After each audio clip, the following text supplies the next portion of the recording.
আসসালামু আলাইকুম। আজকে অত্যন্ত ভারাক্রান্ত হৃদয়ে দু একটি কথা আমাকে বলতে হয়। উত্তরা দিয়াবাড়িতে একটি স্কুলে প্রশিক্ষণ বিমান দুর্ঘটনায় তরতাজা কতগুলা প্রাণ, অবুঝ সন্তান। যেই মর্মান্তিক দৃশ্য, সেই দৃশ্য জাতি কখনো প্রত্যাশা করেনি। এই জুলাই আগস্ট, বিশেষ করে জুলাই মাসটা জাতি এবং শিক্ষার্থীদের জন্য একটি অভিশপ্ত মাস। গত বছর এই জুলাইয়ে ইতিহাসের সবচাইতে বর্বরতম হত্যাযজ্ঞ ছাত্র এবং জনতার উপর তৎকালীন সরকার চালিয়েছিল। আজকে ঠিক সেই জুলাইয়েই আবারও কতগুলা ফুটন্ত গোলাপ, যেই গোলাপগুলা বাংলাদেশের নেতৃত্ব দিত, বাংলাদেশের মেরুদণ্ড হতো, যাদের বাবা মা অপেক্ষার প্রহর গুনতেছিল।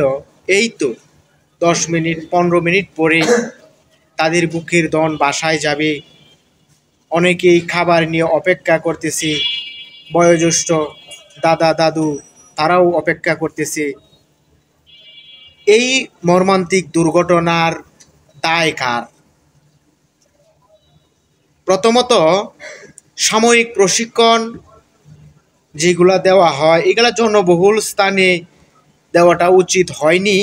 তারপরেও দুর্ঘটনা বলে কয়ে আসে না, সেটি ঠিক আছে।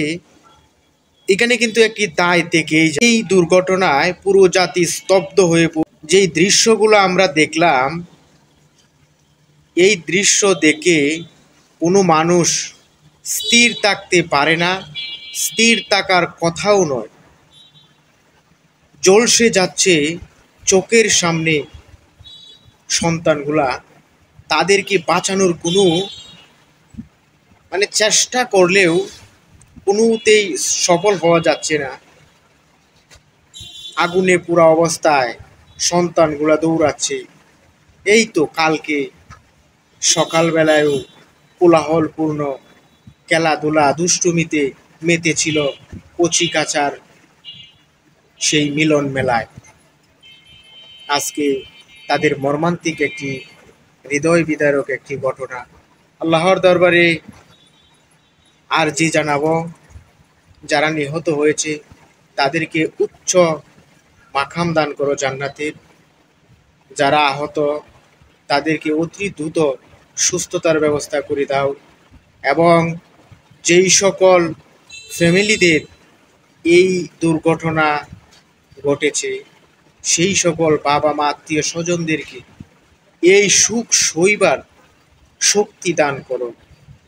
হে রব, হে আসমান জমিনের মালিক, আমরা দুর্বল, তুমি আমাদের উপর এত কঠিন পরীক্ষা নিও না, আমরা উত্তীর্ণ হতে পারবো না।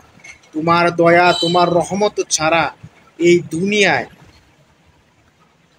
আমরা মূল্যহীন, অর্থহীন। আমরা তোমার অবাধ্য বান্দা, আমাদেরকে তুমি আযাবের সম্মুখীন করো না। মাফ করো এই জাতিকে, মাফ করো আমাকে।